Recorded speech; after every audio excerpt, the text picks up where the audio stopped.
Hiya friends, Prepared Suburbanite here. I did a video a couple, 3-4 weeks ago where I mentioned that I was going to take a real hard look at the security aspects for around this homestead here. And I have completed that task, and I want to share my findings with you. Now, this is not going to be super scientific. It's for my benefit, our benefit here at the homestead. So stick around, it should be interesting.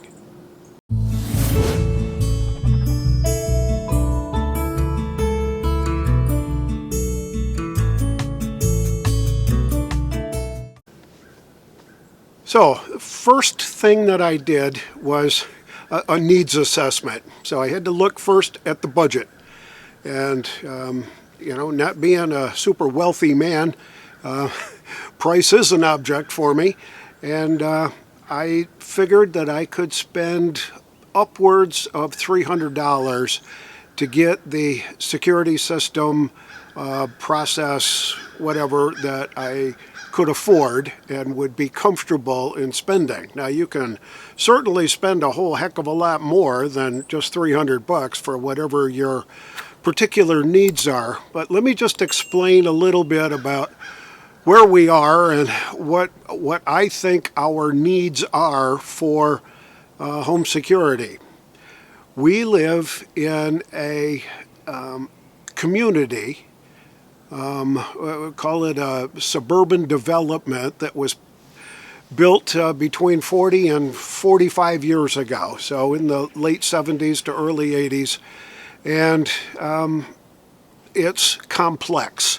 There's a lot of windy roads and cul-de-sacs and all that kind of stuff as you drive around. And it can be somewhat disorienting at times. I remember the first time I came to even look at this property that we kind of spun around a little bit trying to find it and finally did. But that, I think, adds to some of the protection here.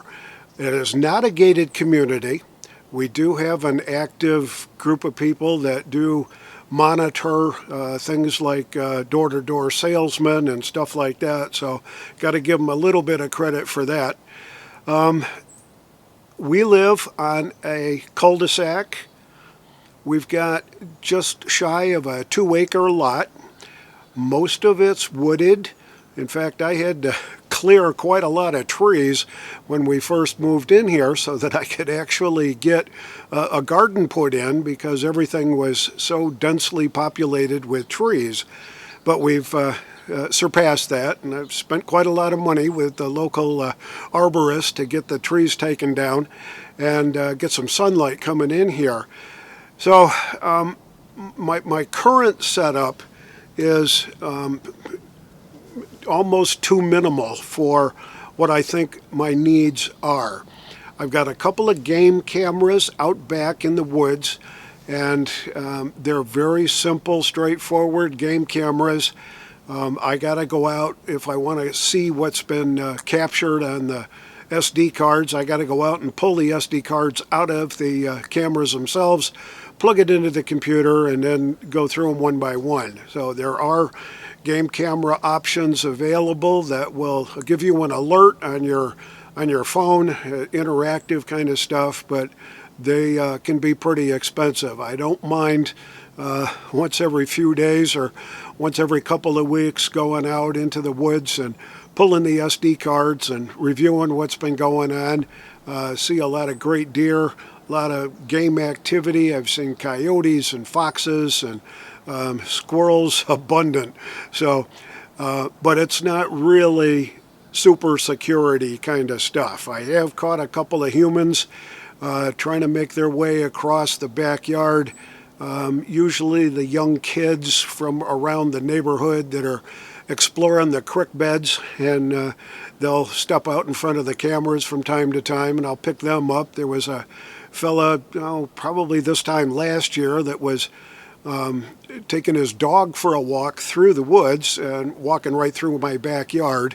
And we talked for a short period of time and never saw him again. So I think he got the message. So as far as security goes here, and I looked at a number of different options. What I currently have is I bought two real cheap Wyze cameras about a year and a half ago, based on the advice of a friend of mine who said he really liked them, that they were really affordable, and they certainly were. It was, they're about 20 bucks a piece. They're not wireless. You got to plug them in. They've got to have power to them.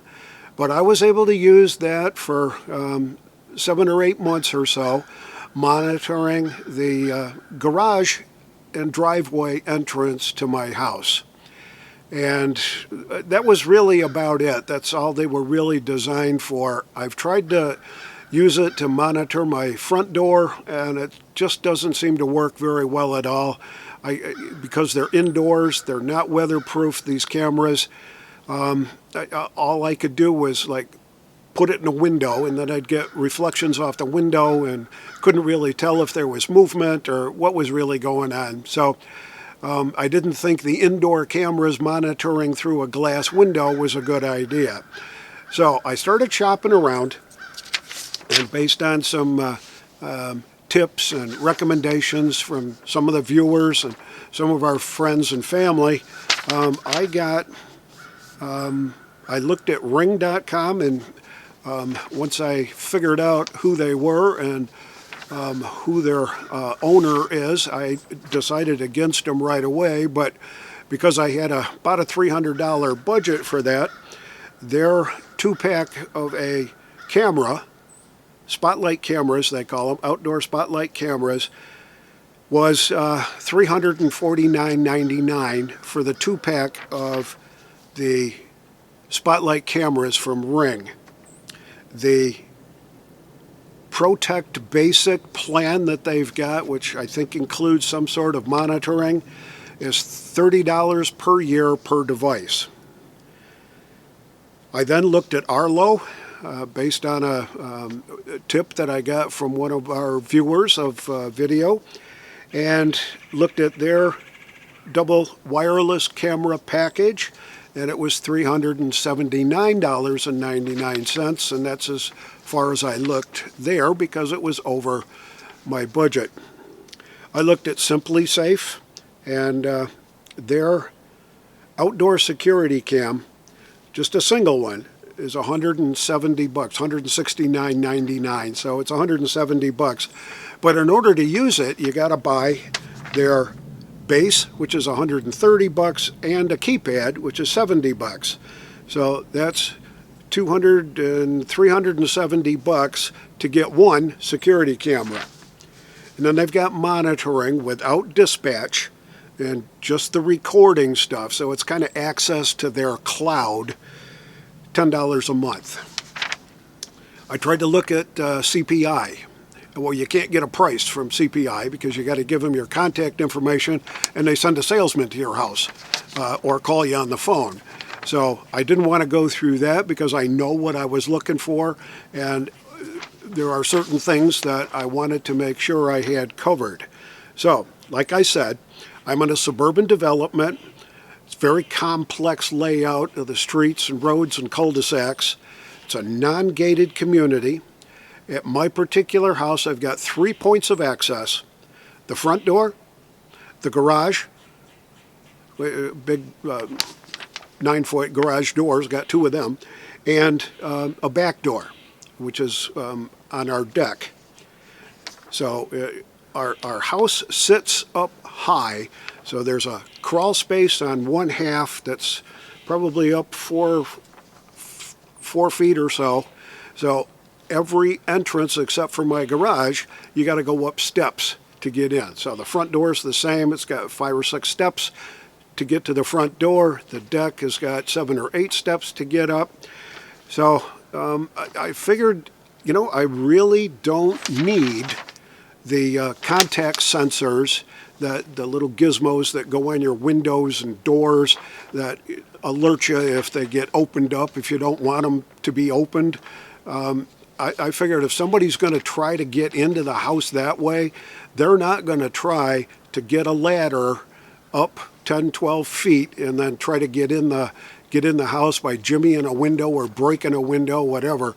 But if they're hell-bent on getting in, I want to make sure that I can capture them on camera. So my bottom line was the Wyze camera. Now, about 6, 7, let's see, yeah, I think last July, I bought the outdoor camera with a base station, and I mounted it so that it was looking out my garage door that's active.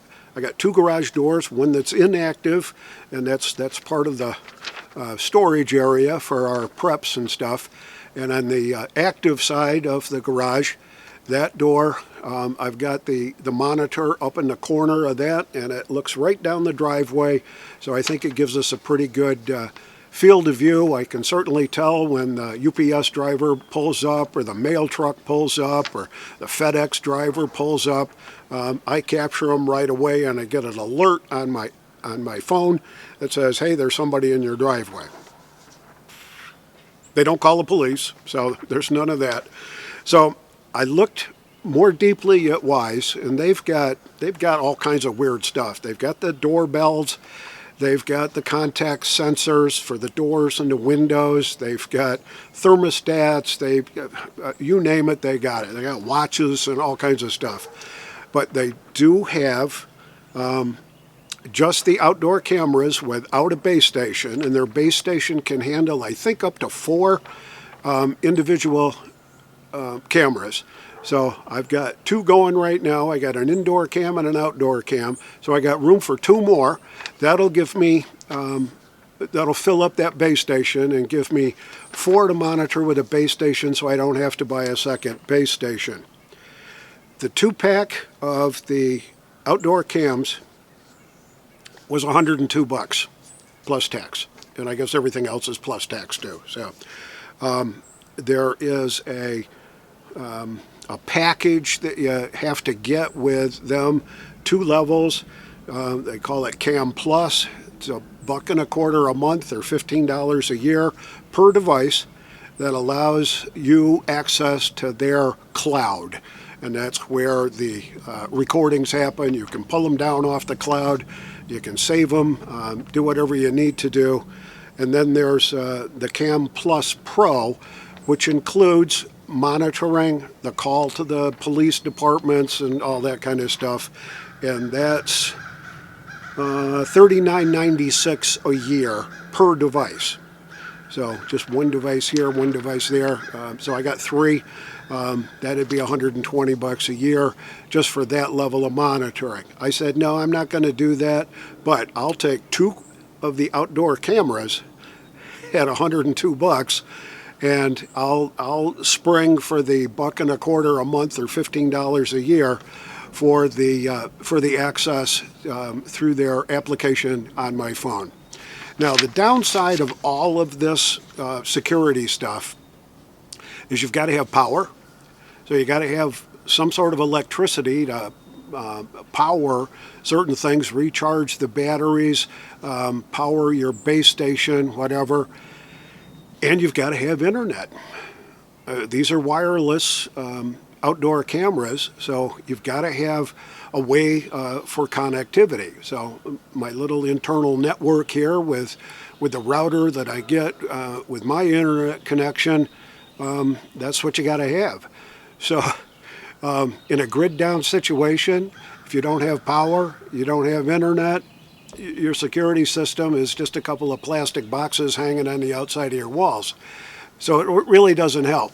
So, but for the times that we live in right now, like I said, when I was, well, before we moved here 20 plus years ago, I always tried to live in a place where I didn't feel I had to lock my doors.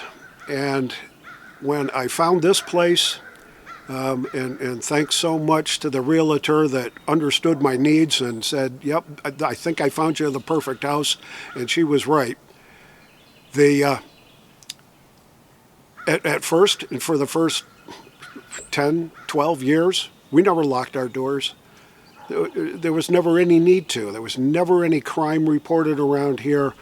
But over the last 3 or 4, 5 years, there's increasing numbers of incidents of crimes, break-ins at houses, folks getting stuff stolen out of their backyards, like their utility trailers or lawnmowers or garden tractors, hand tools, you name it.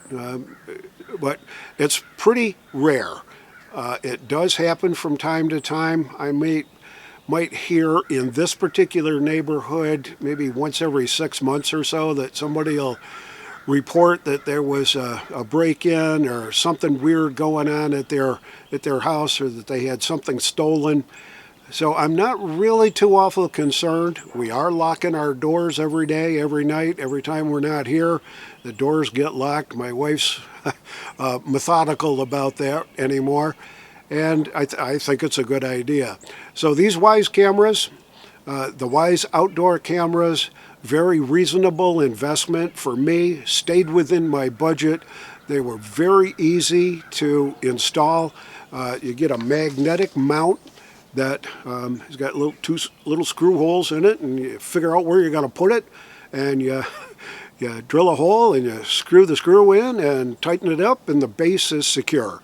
And I did that on the in the back and in the front, and now I'm just waiting for the cameras to charge up. They come about half full, half charged, so they're charging up as I speak.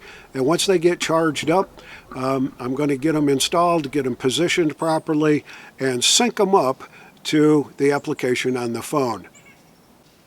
Installation of the Wyze cameras, the outdoor cameras, it's a breeze. There's a small little bracket, 2 holes in it. I just simply figured out where it needed to go so I could monitor the area that I was looking for. Just a matter of screwing drilling a hole for the screw, putting a screw in, tightening it up against the bracket that holds it. It's magnetic. The connection between the camera and the mounting bracket is magnetic. So once you get her screwed in, you pop that on there, make your adjustments up and down, side to side, looking where you need to go. I did that out back on the deck and again out front, and it was a breeze. It took less than 10 minutes.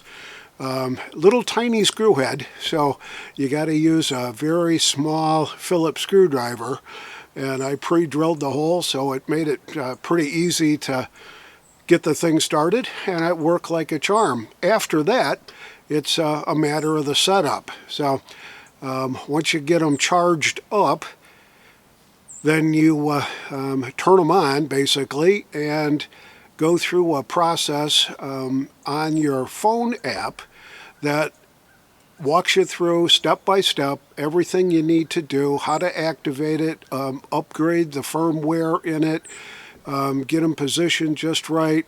They include a link to a little YouTube video that they put out that shows you how to use the Cam Plus process, which is kind of their access gateway to their functionality and to their cloud. And it's simple and straightforward. That took, I think the longest was just kind of waiting for the firmware to update, and it worked like a charm. So they're all in place now. They're working.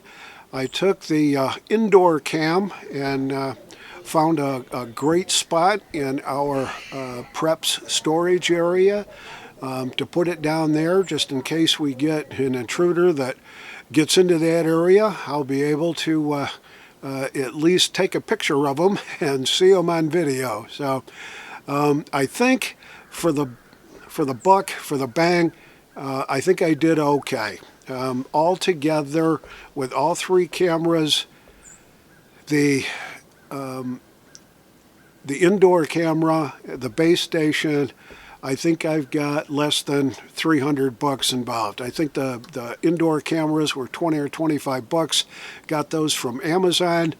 Got the base station and the first outdoor camera from Amazon, and ordered the 2 extra outdoor cams directly from Wyze. Only took them a couple of days of processing to get it here. And I think the biggest delay was the FedEx guy couldn't find the house. But they're in. They're great. I love them. I feel a little bit more secure. Got a lot more control over things right now than I did before. So I'm happy. Like to hear what your experiences have been with the full-blown security systems, the camera-only type approaches that I decided to take. Let me know in the comments down below if you've had good luck, bad luck, whatever. Be a good source of discussion about that.